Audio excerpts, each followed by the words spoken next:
यमराज जी ने बताया पितृपक्ष में मृत परिजन सपने में क्यों आते हैं। श्री शिवाय नमस्तुभ्यम, हर हर महादेव। आप सभी का दिन शुभ और मंगलमय हो।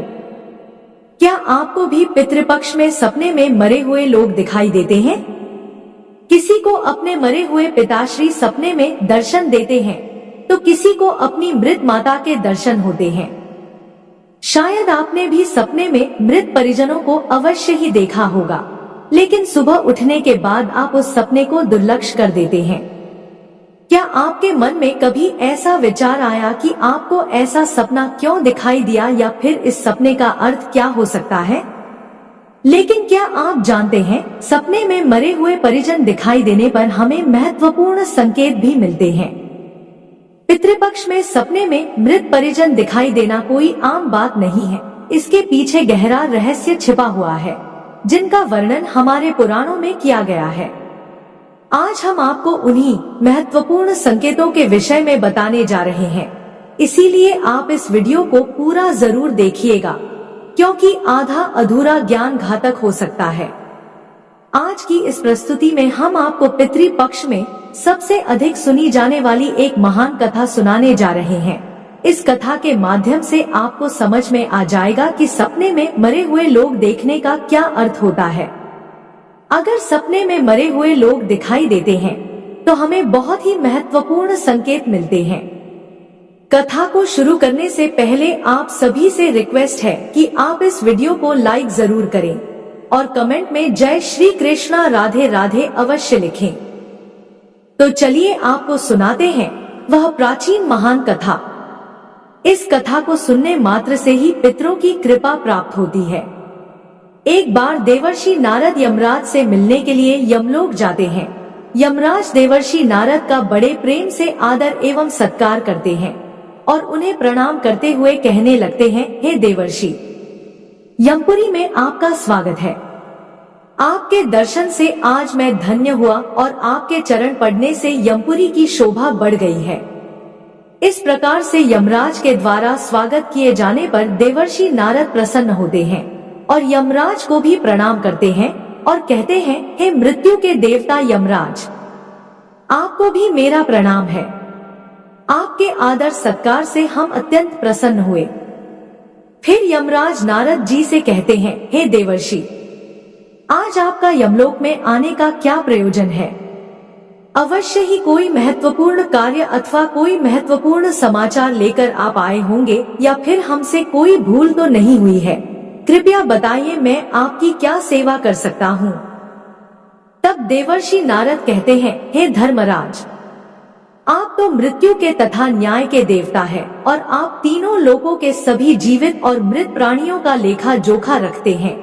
आपको समस्त चराचर के भूत और भविष्य का भी ज्ञान है। इसीलिए मैं आपके पास कुछ शंका लेकर आया हूँ, जिसे दूर करने की कृपा करें। फिर यमराज कहते हैं, हे देवर्षि, आप सत्य कहते हो। हम तीनों लोकों में निवास करने वाले सभी जीवित और मृत प्राणियों का लेखा जोखा अवश्य रखते हैं, किंतु आपके मन की बात जानना हमारे बस का नहीं है। आप तो तीनों लोकों की खबर रखते हैं। आप भगवान विष्णु के सबसे प्रिय भक्त हैं।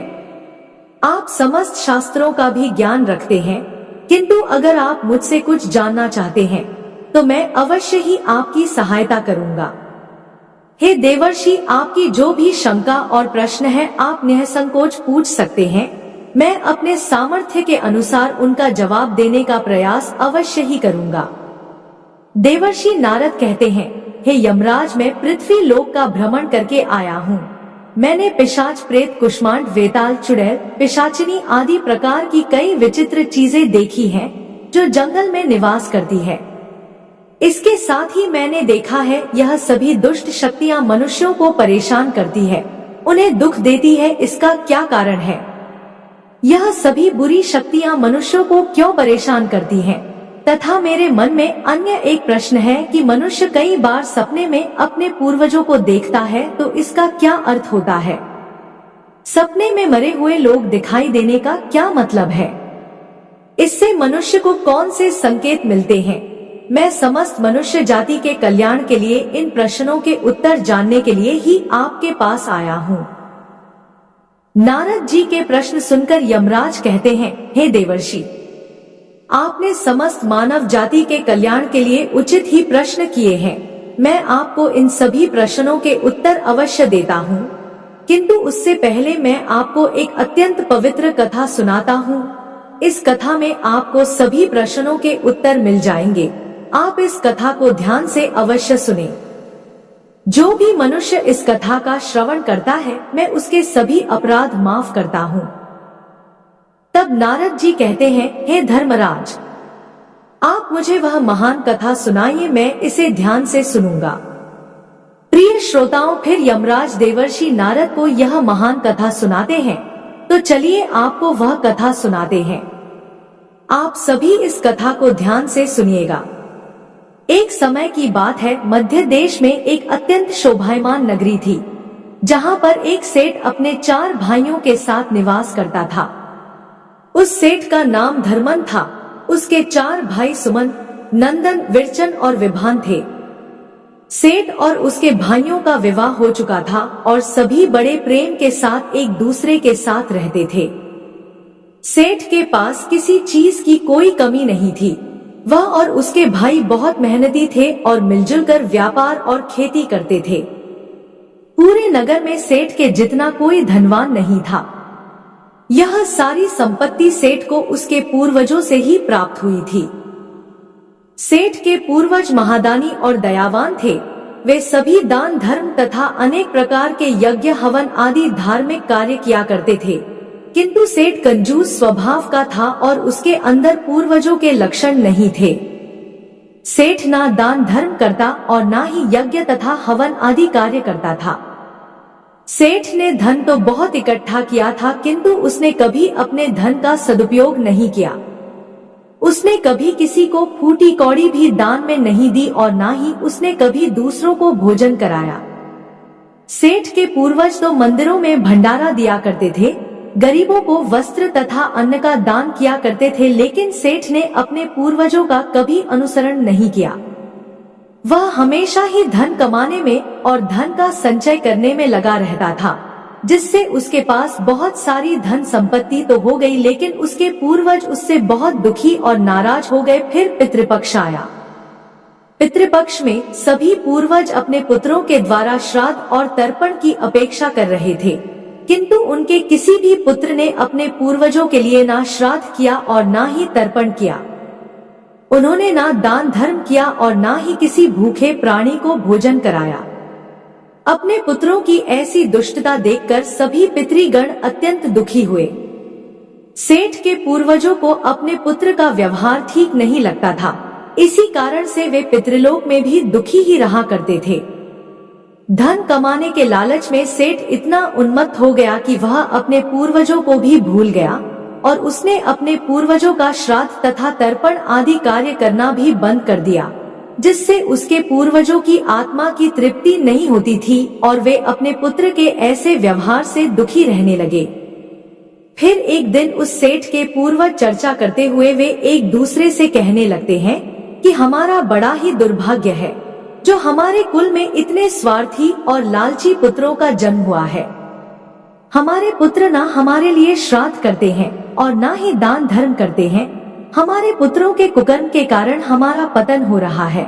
इस प्रकार से विचार करके वे सभी पितर अपने पुत्रों से मिलने के लिए जाने के विषय में सोचने लगते हैं और कहते हैं, हमें यमराज के पास जाना चाहिए। अब वे ही हमारी इस समस्या का समाधान कर सकते हैं। हम सभी यमराज के पास जाकर उनसे हमारे पुत्रों से मिलने के लिए जाने की अनुमति मांगेंगे। फिर सभी पितृगण आकाश मार्ग से उड़ते हुए पितृलोक से यमलोक में यमराज के पास जाते हैं। वहां पर जाकर वे सभी यमराज को नमस्कार करते हैं। पितृगणों को यमपुरी में आया हुआ देखकर यमराज भी उनका स्वागत करते हैं और उनके आने का कारण पूछते हैं। तब सभी पितृ हाथ जोड़कर अपना दुख बताने लगते हैं। वे सभी पितृ यमराज से कहते हैं, हे धर्मराज, हमारे पुत्रों की मति भ्रष्ट हो गई है। हमारे पुत्र ना दान करते हैं और ना श्राद्ध और ना ही तर्पण करते हैं। उनके इस अशुभ आचरण से हमारा पतन हो रहा है। वे कभी दान धर्म नहीं करते हैं, जिस कारण से हमारी संतुष्टि नहीं हो रही है। कृपया आप हमें हमारे पुत्रों से मिलने के लिए एक बार जाने दें, हम हमारे पुत्रों को समझाकर लौट आएंगे। हे धर्मराज, हम उन्हें शास्त्रों का ज्ञान देकर फिर से यमलोक लौट आएंगे। तब यमराज ने उन्हें आज्ञा देते हुए कहा, हे महात्माओं, तुम अपने पुत्र को मिलने के लिए तो नहीं जा सकते, किंतु तुम अपने पुत्र को स्वप्न के माध्यम से संकेत अवश्य दे सकते हो। इसीलिए आप सभी अपने पुत्रों को उनके सपने में जाकर संकेत देकर उन्हें अपना दुख समझा सकते हो। फिर वे सभी पितृ इस बात पर सहमत हो जाते हैं और एक एक करके अपने सभी पुत्रों के सपनों में जाकर उन्हें दर्शन देते हैं। सबसे पहले वे अपने बड़े पुत्र के अर्थात उस सेठ धर्म के सपने में उसे दर्शन देते हैं और उसे संकेत देते हैं, किंतु उनका बड़ा पुत्र उनके संकेतों को समझ नहीं पाता है। दूसरे दिन जागने पर वह उस सपने को भूल जाता है और अपने पितरों के द्वारा दिए गए संकेतों को भी नजरअंदाज कर देता है। इससे वे सभी पितृगण फिर से निराश हो जाते हैं और फिर सभी पितृगण अन्य पुत्रों के सपनों में जाकर भी उन्हें दर्शन देने लगते हैं तथा उन्हें अनेक प्रकार के संकेत भी देते हैं, लेकिन उनके बाकी पुत्र भी उन संकेतों को दुर्लक्ष्य कर देते हैं। कोई भी अपने पूर्वजों के द्वारा बताए हुए संकेतों को समझ नहीं पाता है, जिससे सभी पितृगण अत्यंत दुखी और नाराज हो जाते हैं। सेठ और उसके भाई धन कमाने के लालच में पूरी तरह अंधे हो चुके थे। उन्हें पूर्वजों के द्वारा प्राप्त दिव्य संकेतों का महत्व कुछ भी नहीं लगता था, किंतु पितरों के स्वप्न में दर्शन देने के कुछ ही दिनों के बाद उस सेठ को व्यापार में नुकसान उठाना पड़ता है। उसे व्यापार में बहुत ज्यादा घाटा होने लगता है, जिससे उसकी सारी धन संपत्ति नष्ट हो जाती है।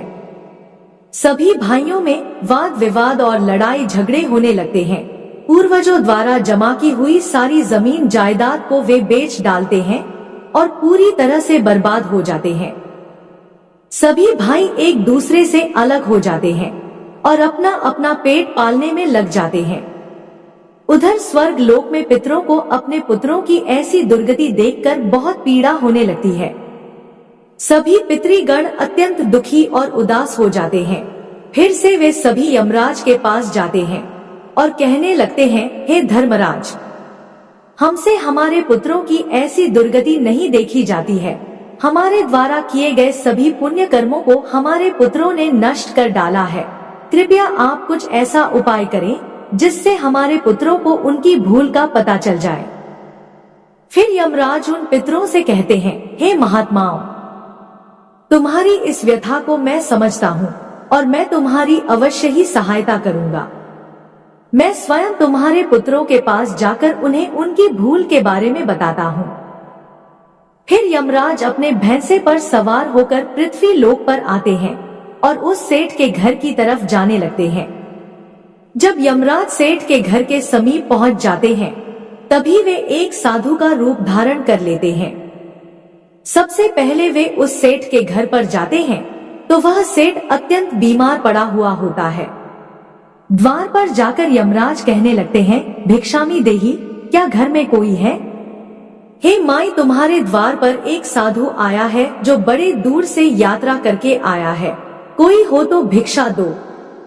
द्वार पर आए साधु को देखकर उस सेठ की पत्नी सुनंदा उनका स्वागत करती है और कहती है, पधारिए हे साधु महाराज, आपका स्वागत है। कहिए मैं आपकी किस प्रकार से सहायता कर सकती हूँ? वे साधु रूपी यमराज कहते हैं, हे देवी, मैं अत्यंत भूखा हूँ और यात्रा पर निकला हूँ। यदि दान में कुछ भोजन मिल जाए तो बड़ी कृपा होगी। फिर सेठ की पत्नी कहती है, ठीक है साधु महाराज, आप रुकिए, मैं अभी आपके लिए कुछ भोजन लेकर आती हूँ। सेठ की पत्नी के चेहरे पर दुख के हाव भाव देखकर वे साधु रूपी यमराज कहने लगते हैं, हे पुत्री, तुम्हारे मुखमंडल पर दुख दिखाई पड़ रहा है। अगर कोई गोपनीय बात ना हो तो मुझे बताओ, तुम्हारे दुख का क्या कारण है? वह स्त्री कहती है, हे साधु महाराज, आप सत्य कह रहे हैं। पहले हम बहुत धनवान और समृद्ध थे। मेरे पति और उनके भाई सभी साथ साथ रहते थे, किंतु अचानक ही सभी भाइयों में झगड़ा हो गया और अचानक से हमारा सारा व्यापार डूब गया और हम सभी दरिद्र हो गए हैं। हे साधु महाराज, क्या आप बता सकते हैं कि यह किस दोष के कारण हुआ है? तब साधु रूपी यमराज कहते हैं, हे पुत्री, तुम्हारे घर में पित्त दोष है, उसी कारण से तुम्हारे पति की यह दशा हुई है। तुम्हारे पति के कर्मों के कारण उसके पूर्वज रुष्ट हुए हैं। साधु की बात सुनकर वह सेठ वहां पर आता है और साधु से पूछने लगता है, हे साधु महाराज, कृपया मुझे बताइए, मैंने ऐसा कौन सा पाप किया है जो मेरा सब कुछ बर्बाद हो गया? मेरे भाई भी मुझे छोड़कर चले गए और मैं बीमार पड़ गया। तब वह साधु कहते हैं, हे पुत्र, तुमने अपने पूर्वजों को नाराज किया है। तुम्हारे पूर्वजों ने जो संपत्ति और पुण्य अर्जित किया था उसे तुमने और तुम्हारे भाइयों ने नष्ट कर दिया। इसी कारण से तुम्हारी यह दुर्गति हुई है। तुम लोगों ने अपने पितरों का श्राद्ध नहीं किया और न ही उनका तर्पण नहीं किया। इसी कारण से तुम्हारे सभी पूर्वज तुमसे रुष्ट हो गए हैं। तुम्हारे पूर्वजों ने सपने में आकर तुम्हें कई महत्वपूर्ण संकेत दिए थे, किंतु तुमने उन संकेतों को दुर्लक्ष्य कर दिया और अपने पूर्वजों को अपमानित किया है। यही कारण है कि तुम्हारा सारा वैभव नष्ट हो चुका है। इस प्रकार से उस साधु के द्वारा बताने पर उस सेठ को सब कुछ पता चल जाता है। उसे याद आता है कि उसके सपने में उसके पूर्वजों ने उसे दर्शन दिए थे। वह सेठ उस साधु से कहता है, हे साधु महात्मा, आप सत्य कह रहे हैं। हमारे पूर्वजों ने हमें सपने में दर्शन अवश्य दिए थे, किंतु हम उनके द्वारा दिए गए संकेतों को समझ नहीं पाए। कृपया आप मुझे सपने में पूर्वजों को देखने पर क्या संकेत मिलते हैं, इस बारे में बताइए। फिर वह साधु कहते हैं, हे पुत्र, अब तुम ध्यान से सुनो।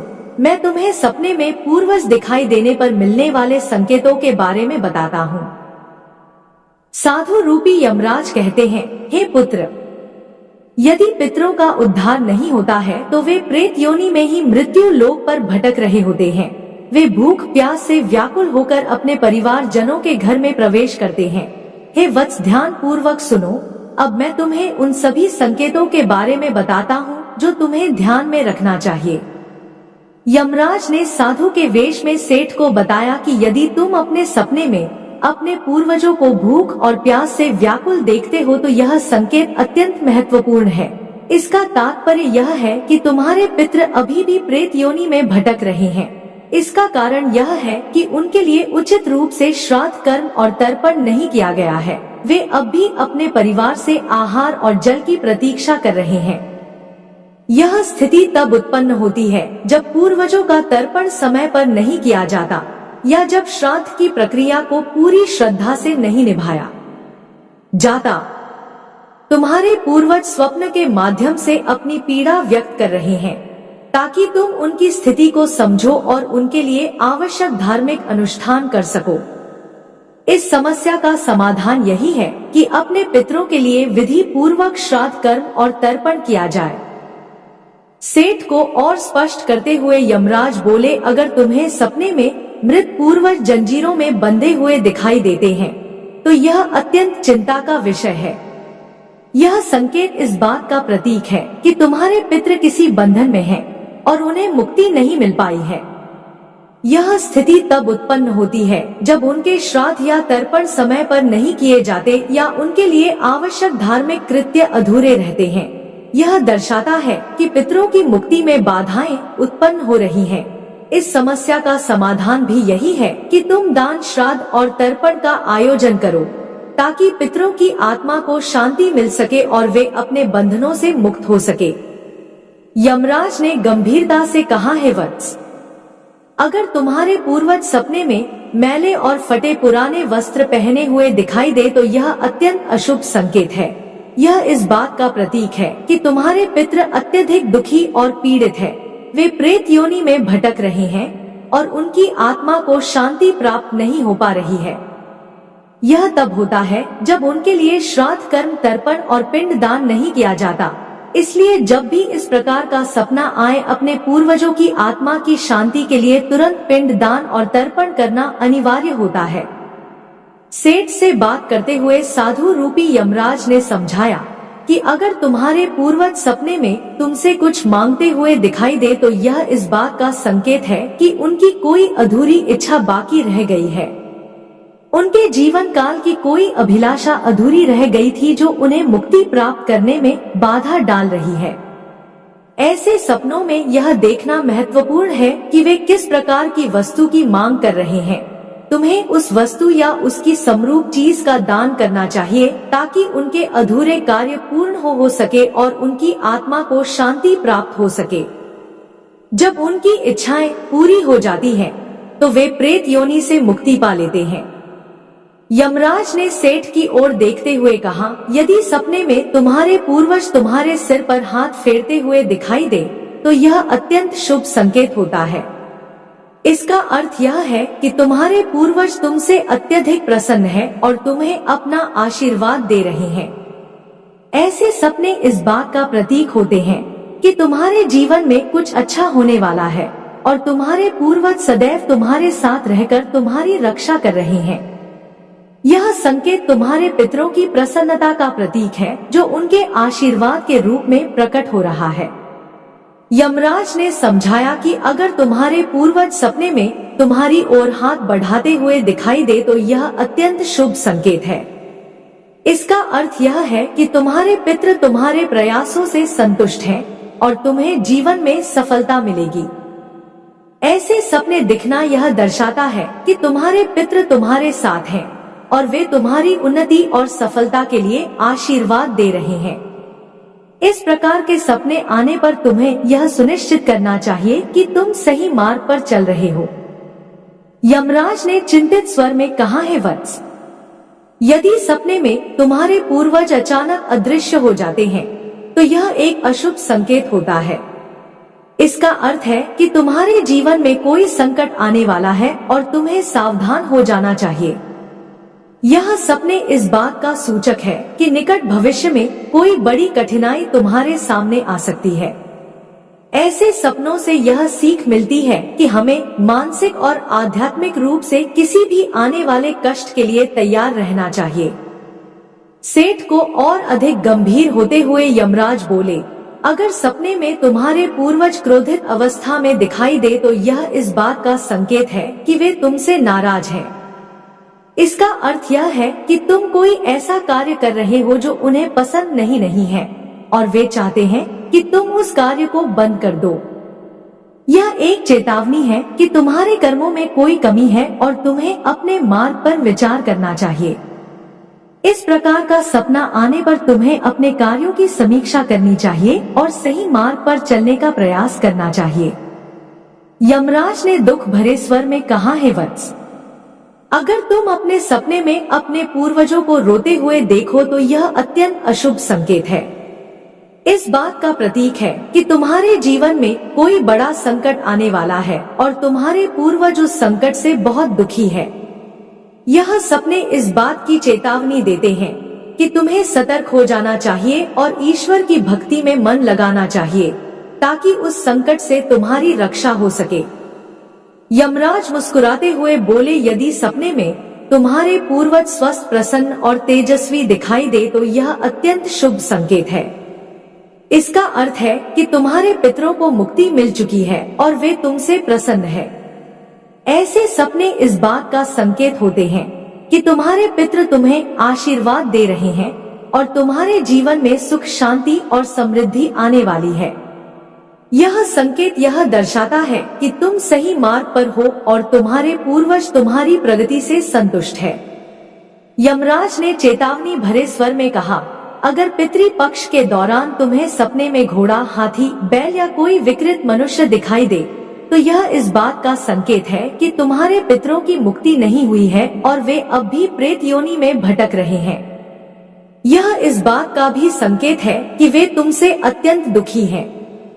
ऐसे संकेत मिलने पर तुम्हें तुरंत पितरों की संतुष्टि के लिए दान और श्राद्ध करना चाहिए ताकि उनकी आत्मा को शांति मिल सके। अंत में यमराज बोले, हे वत्स, यदि तुम्हें सपने में कोई जानवर जैसे कुत्ता, बैल, गाय या अन्य पशु मनुष्य की तरह बात करते हुए दिखाई दे तो यह अत्यंत विचलित करने वाला संकेत है। इसका अर्थ यह है कि तुम्हारे पितरों की आत्मा को शांति नहीं मिल रही है। यह इस बात का संकेत है कि तुमने उनके लिए आवश्यक धार्मिक कृत्य अधूरे छोड़े हैं। इस स्थिति में तुम्हें तर्पण, पिंडदान या अन्य धार्मिक अनुष्ठान करके अपने पितरों की आत्मा की शांति के लिए प्रार्थना करनी चाहिए। तब वह साधु रूपी यमराज जी कहते हैं, हे पुत्र, यदि तुम्हें भी इस प्रकार के सपने दिखाई पड़े हैं तो तुम्हें अपने पूर्वजों को प्रसन्न करने के लिए दान, धर्म, तर्पण, श्राद्ध आदि कर्म करने चाहिए, जिससे तुम्हारे सभी कष्ट दूर होंगे। उस साधु की बात सुनकर उस सेठ को अपनी गलती का एहसास हो जाता है और वह तुरंत ही अपने भाइयों के पास जाता है और उन्हें साधु के द्वारा बताई हुई बात बता देता है। फिर सभी भाइयों को समझ में आ जाता है कि उनके पूर्वज उन्हें सपने में आकर संकेत दे रहे थे। फिर वे सभी भाई मिलकर नदी के तट पर जाते हैं और अपने पूर्वजों के लिए श्राद्ध, तर्पण, दान, धर्म आदि कार्य करते हैं और अपने पितरों को संतुष्ट करते हैं। फिर एक दिन उनके पूर्वज उनके सपने में आकर उन्हें दर्शन देते हैं और उन्हें नाना प्रकार के संकेत देते हैं। वे सभी संकेत शुभ होते हैं। अपने पितरों के द्वारा शुभ संकेत प्राप्त होने पर उन सभी भाइयों का जीवन खुशियों से भर जाता है। उनके सभी रोग और दोष समाप्त होते हैं और वे फिर एकजुट होकर रहने लगते हैं और खूब तरक्की करते हैं। यमराज नारद जी से कहते हैं, हे देवर्षि, जब मनुष्य के पूर्वज संतुष्ट हो जाते हैं तब मनुष्यों को अनेक प्रकार के संकेत प्राप्त होते हैं। अब मैं तुम्हें उन शुभ संकेतों के विषय में बताता हूँ। यदि सपने में मृत परिजन सिर पर हाथ फिरा हुए दिखाई देते हैं तो इस सपने का अर्थ यह है कि वे बहुत अधिक प्रसन्न है।